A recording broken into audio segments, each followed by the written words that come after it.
الحمد للہ والصلاة والسلام علی رسول اللہ۔ مشقت والے کام مثلا معدنیات پگھلانا۔ سوال کیا گیا ہے بدنی طور پر تھکا دینے والے کام کرنے والے مزدوروں کا شریعت اسلامیہ میں کیا حکم ہے، اور خاص کر جب وہ گرمیوں میں سخت کام کرتے ہوں۔ اس کی مثال یہ ہے کہ مثلا وہ لوگ جو معدنیات لوہا وغیرہ کو پگھلانے کے لیے آگ کی بھٹیوں کے سامنے کام کرتے ہیں، تو کیا ایسے لوگوں کے لیے رمضان کے روزے چھوڑنے جائز ہیں؟ الجواب بعون اللہ سبحانہ و تعالی۔ یہ تو ہر شخص کو ضرور معلوم ہے کہ دین اسلام میں ہر مسلمان مکلف پر رمضان المبارک کے روزے رکھنے فرض ہیں اور ارکان اسلام میں سے ایک رکن بھی ہیں۔ لہٰذا ہر مکلف پر ضروری ہے کہ وہ اللہ تعالیٰ کے فرائض ادا کرنے کی حرص رکھے، اور اس میں اسے اجر و ثواب کی نیت ہونی چاہیے اور اس کے عذاب کا خوف ہونا چاہیے، لیکن دنیا کا حصہ اور نصیب بھی بھولنا نہیں چاہیے کہ اس کی دنیا آخرت پر اثر انداز نہ ہو اور اسے تباہ ہی نہ کر دے۔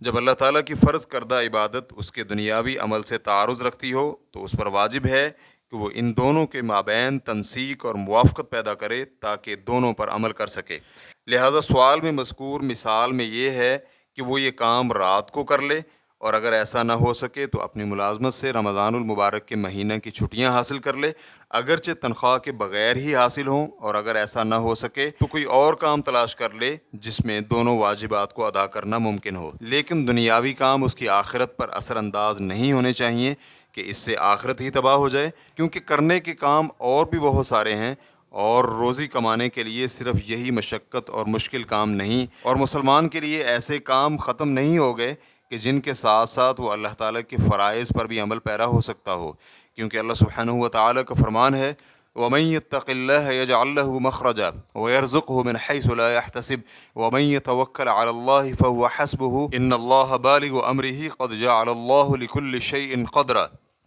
اور جو شخص اللہ تعالیٰ سے ڈرتا اور اس کا تقوی اختیار کرتا ہے، اللہ تعالیٰ اس کے لیے چھٹکارے کی شکل نکال دیتا ہے اور اسے ایسی جگہ سے روزی دیتا ہے جس کا اسے وہم و گمان بھی نہیں ہوتا، اور جو شخص اللہ تعالیٰ پر توکل کرے گا اللہ تعالیٰ اسے کافی ہو جائے گا۔ اللہ سبحانہ و تعالیٰ اپنا کام پورا کر کے ہی رہے گا۔ سورۃ الطلاق آیت نمبر 2 اور 3۔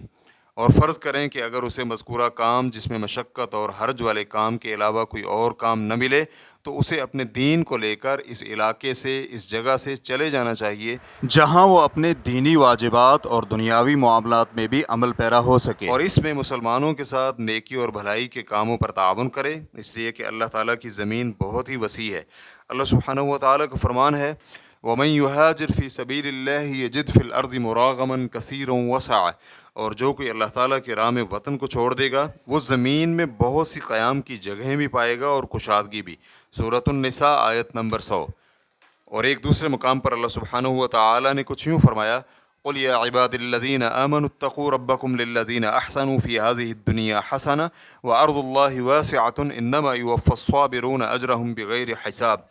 کہہ دیجئے کہ اے میرے مومن بندو، اپنے رب سے ڈرتے رہو، جو اس دنیا میں نیکی کرتے ہیں ان کے لیے نیک بدلہ ہے، اور اللہ تعالیٰ کی زمین بہت کشادہ ہے، صبر کرنے والوں ہی کو ان کا پورا پورا بے شمار اجر و ثواب دیا جائے گا۔ سورۃ الزمر آیت نمبر 10۔